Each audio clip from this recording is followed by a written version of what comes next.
ఇవే జీవన తరంగాలు, ఇవే ఇవే జీవన తరంగాలు, జీవన తరంగాలు. లాయర్ని అడిగాను. కూర్చుని మాట్లాడుకుని పెళ్ళప్పుడు పెట్టిన నగలు, ఫర్నిచరు అన్నీ వెనక్కి తెప్పించుకోవచ్చన్నారు. ఒకవేళ ఒప్పుకోకపోతే కోర్టు ద్వారా అడగొచ్చు అంటుంది. అది న్యాయమేనండి. అమ్మాయినే వద్దనుకున్నవాడు అమ్మాయికిచ్చిన నగలు, ఫర్నిచర్ ఇంకా అక్కడెందుకు? సంసారమే ఇక్కడికొచ్చింది. పిల్లల్ని ఎంతో ప్రేమగా పెంచుకుంటాం. కానీ అమ్మాయిలు పెళ్ళయ్యాక మంచో చెడో భర్తతో కలిసి ఉండడం మంచిది. మంచిదేనండి, కానీ ఏం చేస్తాం? ఇలా అయిపోయింది. అమ్మాయి సంసారం బాలేదని మనం తన చేతులు వదిలేయగలమా?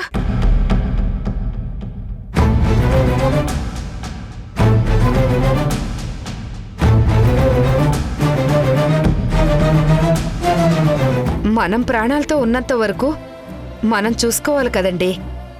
ఆలోగా ఏదో ఒక మార్గం చూపించాలి. అమ్మాయి జీవితం ఎలా రాసిపెట్టుంటే అలా జరుగుతుంది. అమ్మాయికి పెళ్లిలో ఇచ్చిన నగలు, వస్తువులు, చీరలు అన్నీ వెంటనే తిరిగి పంపించమని చెప్పాలి.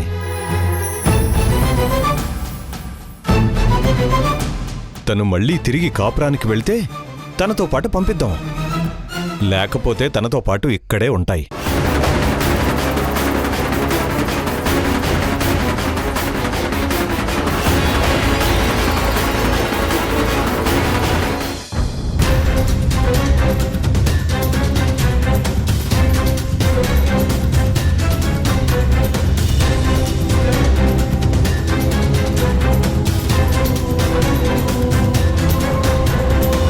లాయర్ ఇచ్చిన పేపర్స్ ఇవ్వండి, సంతకం చేస్తాను. నువ్విక్కడే ఉన్నావా? ఇదేంటి ఇలా వెనకాల నిలబడి వినడం? మేము నీకు అన్యాయం చేయాలని చూస్తావా? అవును, మీరలా చేయరు. మీకు మీ కూతురి ప్రవర్తన బాగోలేదని కోర్టులో కేసు జరుగుతుంటే ఇబ్బంది లేదు, కానీ పెళ్లిలో నాకిచ్చిన నగలు, చీరల గురించి ఆలోచిస్తున్నారు. అవి తెచ్చి మీ దగ్గర పెట్టుకోండి. కానీ నా క్యారెక్టర్ గురించి కోర్టులో నిలబెట్టి అడుగుతుంటే జరిగే అవమానం గురించి మీకు అక్కర్లేదు.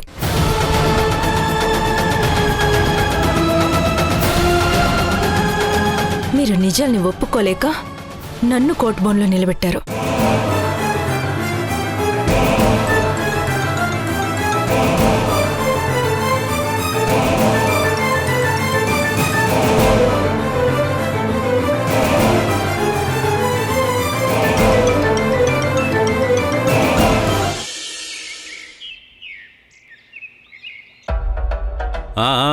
చూస్తా చెప్పావుగా.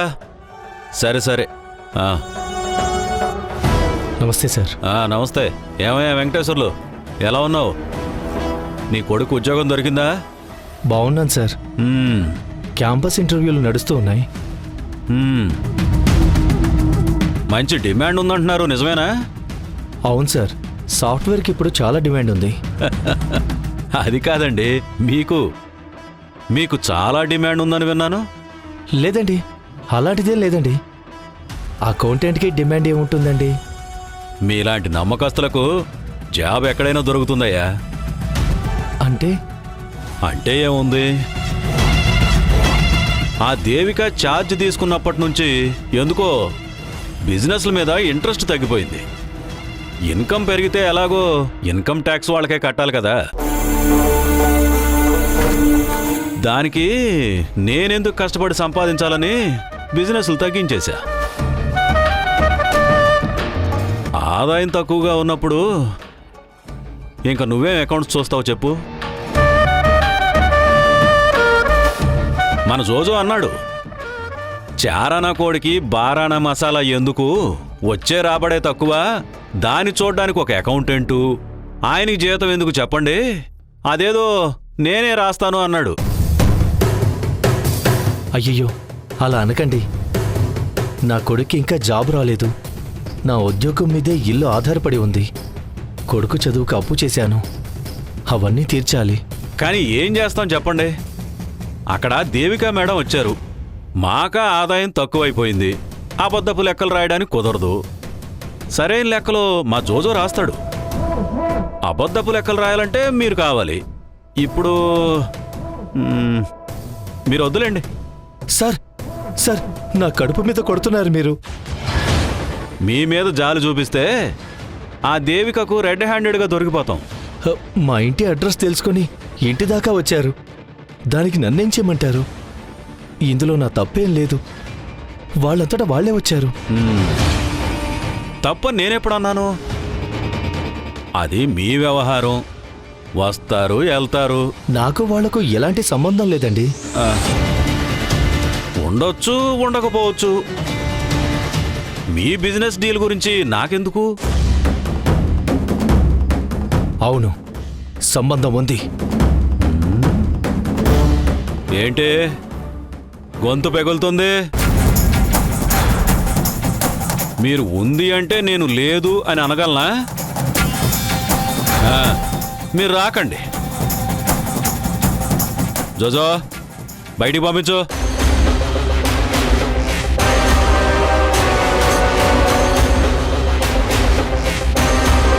ఏంటి అలా చూస్తున్నావు? అకౌంటెంట్లను డ్రైవర్లను నాలాంటి పెద్దవాళ్లను అంత ఈజీగా ఎలా మార్చగలరని చూస్తున్నావా? 25 ఏళ్లుగా బిజినెస్లో ఉన్నాను. ఎన్నో మోసాలు చేసి ఇక్కడికి వచ్చాను. శత్రువులు నీ దాకా వచ్చారు. నీ నీడ కూడా నా ఇంటి మీద పడొద్దు. జోజో చెప్పు అయ్యగారికి, మన గురించి బయట వాగితే సిటీలో లేచే అనాథ శవాల్లో ఇతడిది కూడా ఒకటి ఉంటుందని. మన వల్ల 100 మందికి జీవితం వస్తుంది. ఒకే ఒక అల్పప్రాణి పోతే ఎంత, ఉంటే ఎంత? నా విషయంలో నాలుక కంట్రోల్లో ఉంటే బతికిపోతారు. లేదంటే ఊపిరి వదిలేసి నాలుకే బయటకు వస్తుంది.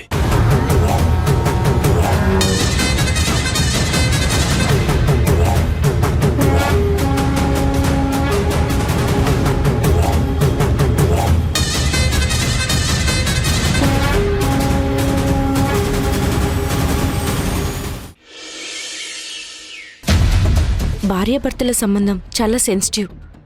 కోర్టులో సమాధానం దొరకడం కష్టం. మరి ఇంకేం చేయాలి? హాస్పిటల్లో గొడవ చేసి వెళ్ళినవాడు ఇంతవరకు రాలేదు. పిల్లలు మళ్ళీ పుడతారు. ఇప్పుడు బిడ్డ చనిపోయింది. అందుకని భార్యను వదిలేస్తాడా వరస్ట్గా? మీరు మంచి పని చేశారు శ్రీనివాస్ గారు. బుద్ధొస్తుంది. ఒక 4 సంవత్సరాలు ప్రతి వారం కోర్టు చుట్టూ తిరిగితే తనెంత వరస్ట్ పని చేశాడో తెలిసొస్తుంది. భార్యాభర్తలు అన్నప్పుడు సర్దుకుపోతేనే సంసారం. లేకపోతే సంసారం ఎక్కడుంటుంది? ఏంటి సర్దుకోవడం? చూడండి శ్రీనివాస్ గారు తను ఎలా మాట్లాడుతుందో. అసలు నేనేం తక్కువ చేశాను? ఉండడానికి లంకంత కొంపొంది. ఏది కావాలన్నా నిమిషాలు నీ ముందుంటుంది. డబ్బులుగా కొదవలేదు. కట్టలు తీసుకుని వస్తాను. ఇంతకన్నా ఇంకేం చేస్తాను చెప్పండి?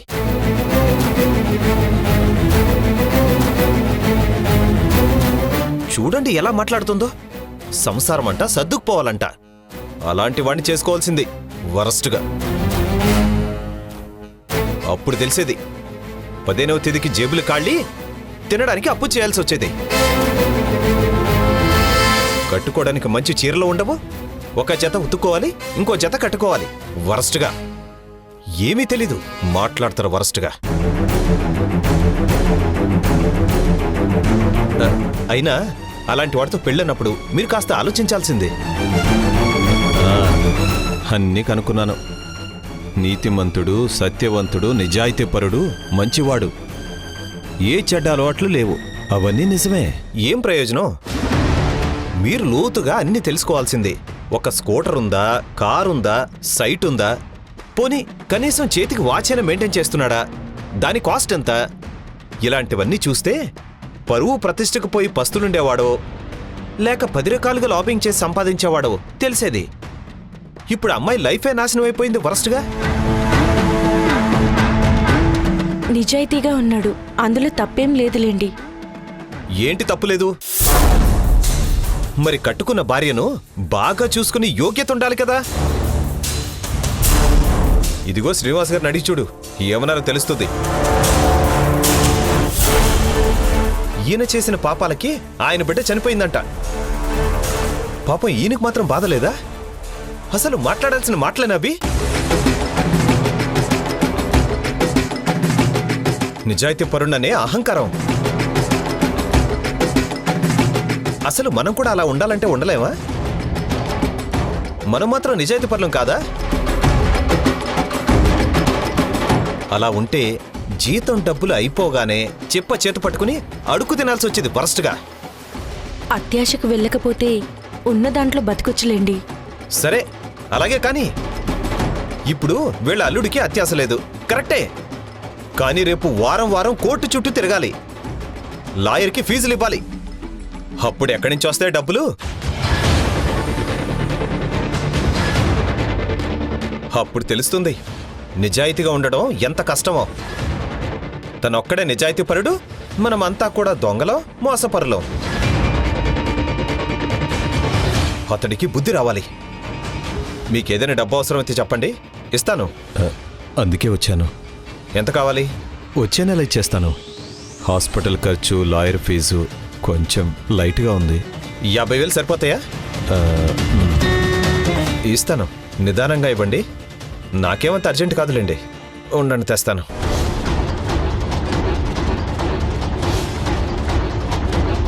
ఆయన చెప్పేది వినకండి. కోర్టులో మీకు సమాధానం దొరకదు. దొరకదని తెలుసు, కానీ ప్రస్తుతానికి వేరే దారి లేదు. పుష్ప ఎలా ఉంది? ఒక మాట లేదు, పలుకు లేదు. పలకరిస్తే ఏడుస్తుంది. మరి మీ భార్య? జాతకంలో ఏదో దోషం ఉందని అది చూపించడానికి వెళ్తోంది. మొన్నే ఏదో చెప్పింది. ఊర్లో గుడి నిర్మాణ పనులు జరుగుతున్నాయట. గుడికి కొద్దిగా విరాళం ఇవ్వండి, అంతా మంచి జరుగుతుందని చెప్పింది. ఇవ్వండి, దైవబలం కూడా తోడవనివ్వండి. దానికి దీనికి సంబంధం ఏంటి చెప్పు? సంపాదన మంచిదో చెడ్డదో మనసు మాత్రం బాధపడుతుంది కదా. చేసిన పాపంలో కొంతలో కొంతైనా కడిగేసే శక్తి ఆ దేవుడికే ఉంది. అలా అని ఎన్ని తప్పులు చేసినా హుండీల్లో డబ్బులు వేస్తే అన్ని మాఫీ చేస్తాడా అంటే ఖచ్చితంగా చెప్పలేం. కర్మ ఫలితాన్ని భగవంతుడు కూడా తప్పించలేడు. కానీ పెద్ద తప్పుకు చిన్న శిక్ష వేసి దారి తప్పిన సంగతి గుర్తు చేస్తాడు. పుష్ప బిడ్డ చనిపోవడం కూడా తప్పు ఎత్తి చూపడమే కావచ్చు కదా. అందుకే మళ్ళీ మంచి దారిలో నడిస్తే ఆయనే తోడుగా ఉంటాడు. ఇద్దరిని కలుపుతాడేమో. రేపు ఊరి నుంచి వస్తున్నారు. ఒక 5,000 విరాళంగా ఇచ్చి పంపిస్తాను. మా అబ్బాయి సన్ని సరిగ్గా ఇంటికి రాడు. మనసు పెట్టి చదవడం లేదు. ఒక్కచోట స్థిమితంగా ఉండడు. మంచి అబ్బాయి, కానీ ఏం చేస్తాం? ఇదిగో ఈ నెల అడ్డగోలిగా సంపాదిస్తుంటే ఆ పాపపు సొమ్ము నా కొడుకుని ఎక్కడ ముంచేస్తుందేమోనని భయం వేస్తుంది. ఊరి మున్సబ్ గారు గుడి స్థలాన్ని ఆక్రమించుకున్నాడంట. అప్పట్నుంచి ఆయన గుడి పూజలు చేయకూడదని మా తాత గుడికి తాళం వేశారంట. అందుకే దేవాలయం పాడుబడిపోయింది అంటారు. తాత దేవుడికి ఏ పూజలు జరగకుండా చేశారు. అందుకే ఇప్పుడు మనవడు ఎటూ కాకుండా పోయేలా ఉన్నాడు. మీరు ఆయనకు ఒక మాట చెప్పండి. అన్యాయంగా సంపాదిస్తున్నారు. వచ్చిన దాంట్లో కొంతైనా నలుగురికి ఉపయోగపడేలా ఖర్చు చేస్తే ప్రాయశ్చిత్తం చేసుకున్నట్లు అవుతుంది. అప్పుడే ఆ పాపపు సొమ్ము బరువు దించుకుని ప్రశాంతంగా బ్రతకొచ్చు.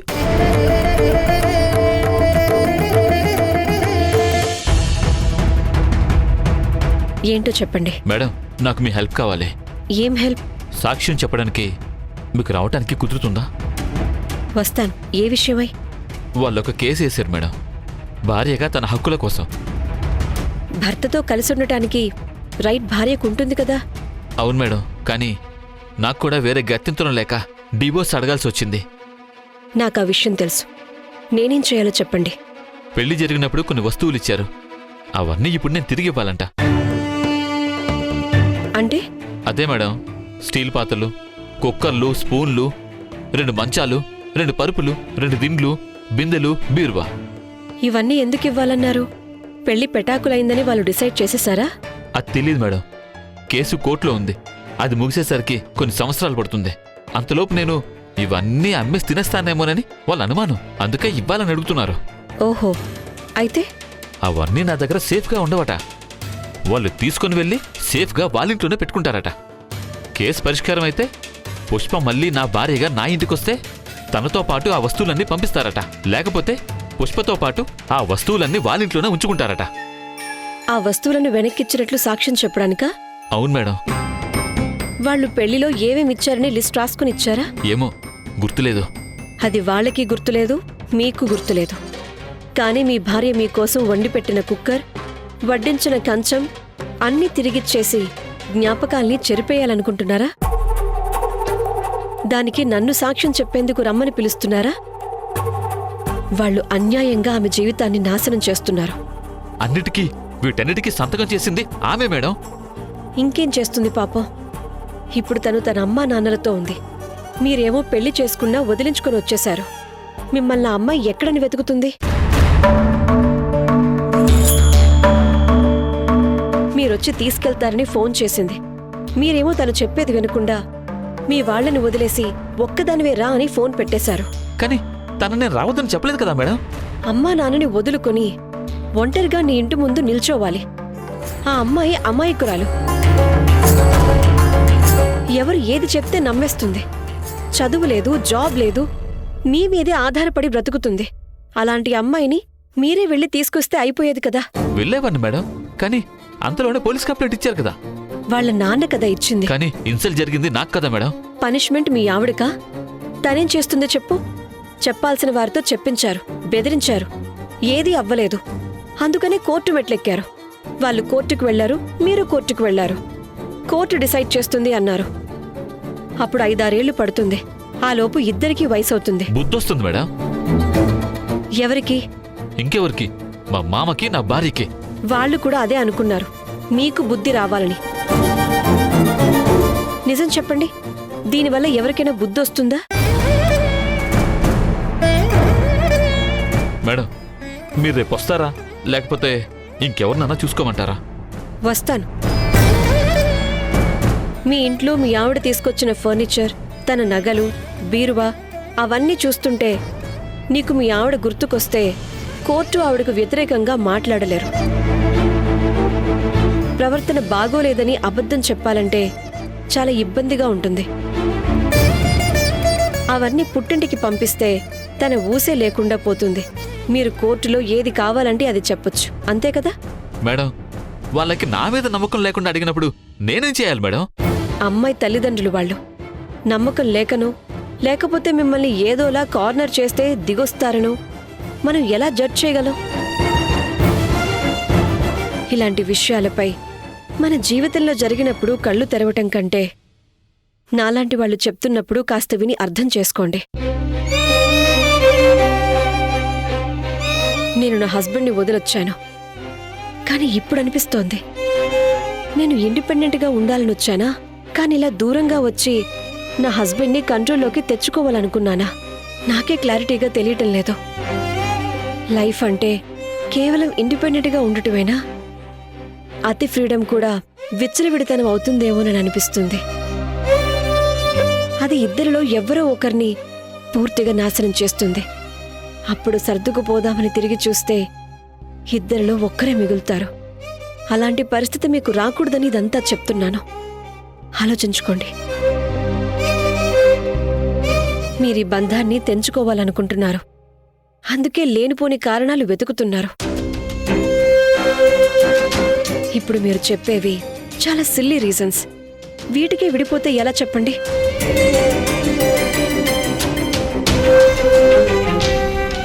సెల్ఫ్ ఐడెంటిటీని అంతగా ఇష్టపడేవాళ్ళు పెళ్ళెందుకు చేసుకున్నారు? అమ్మాయి మీద అట్రాక్షన్, పెళ్లి ముచ్చట తీర్చుకోవటం కోసమా? దానికోసం ఒక అమ్మాయి నిండు జీవితం నాశనం కావాలా? అలా చేస్తే మీరు ధర్మం తప్పినట్లవుతుంది.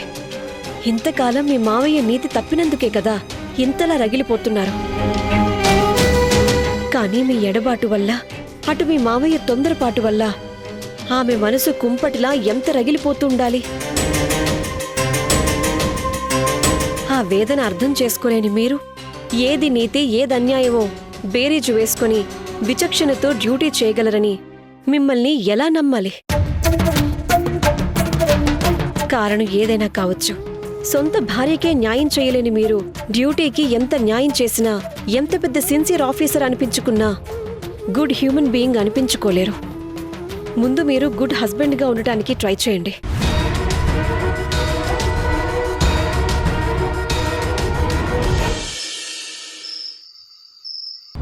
ఈ మాట ముందే చెప్పుండొచ్చు కదా, ఇప్పుడు ఇలా మాట మారుస్తున్నారేంటి?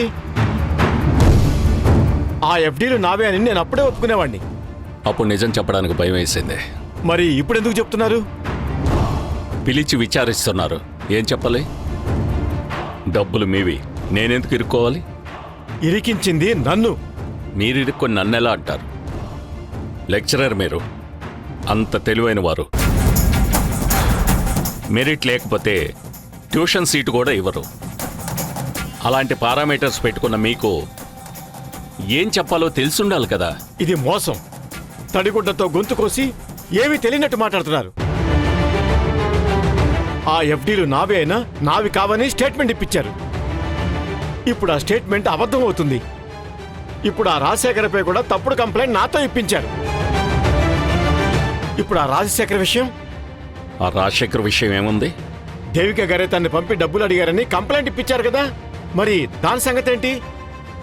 అది మీరే చూసుకోవాలి. ఆ డబ్బిచ్చింది మీరు. లేదు, నీలకంఠంతో మాట్లాడాను. ఆయన మిమ్మల్ని అడిగి చెప్తేనే ఇచ్చాను. ఇది అన్యాయం అండి. రెండు వైపులా ఇరికిస్తున్నారు నన్ను. నేను ఇరికించడం లేదు. అయితే ఆ రాజశేఖర్కి ఇచ్చింది అప్పని చెప్పండి. అయితే ఇంతకాలం మేడం నిరికించడానికే నేనే ప్రయత్నించానని తెలిసిపోతుంది కదా.